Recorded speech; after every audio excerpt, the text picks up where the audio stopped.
Hi friends, இன்றைக்கி ரொம்ப டேஸ்ட்டான ரொம்ப ஹெல்த்தியான சீம்பால் ரெசிபி எப்படி செய்கிறதுன்னு பார்த்துடலாம். அதுக்கு ஃபஸ்ட்டு சீம்பாலை ஒரு ஃபில்டர் பண்ணி எடுத்துக்கலாம். தேவையான அளவு சுகர் சேர்த்து நல்லா மிக்ஸ் பண்ணி விட்டுக்கலாம்.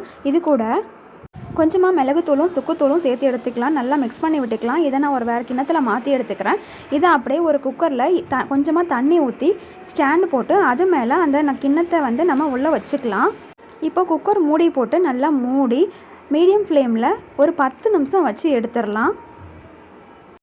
இப்போ ஒரு நைஃப் ஆர் டூத் பிக் வச்சு உள்ளே குத்தி பார்த்திங்கன்னா அதில் உங்களுக்கு ஒட்டாமல் வந்ததுன்னா நல்லா வெந்துருச்சுன்னு அர்த்தம். இப்போ ஆறுனதுக்கு அப்புறமா வெளியில் எடுத்துடலாம். வெளியில் எடுத்துட்டு கார்னர்லாம் கத்தியால் சைடு எடுத்து விட்டுக்கலாம். இப்போது ஒரு பிளேட்டில் ட்ரான்ஸ்ஃபர் பண்ணி கத்தியால் பீஸ் போட்டு எடுத்துக்கிட்டோன்னா சூப்பரான பால் கேக் ரெடி. எப்போவுமே கிடைக்காது, எப்போயாவது கிடைக்கும் போது இது போல் ஹெல்த்தியாக சாப்பிட்டுக்கலாம். யாரெல்லாம் சீம்பால் சாப்பிட்ருக்கிறீங்கன்னு கமெண்ட்டில் சொல்லிட்டு போங்க.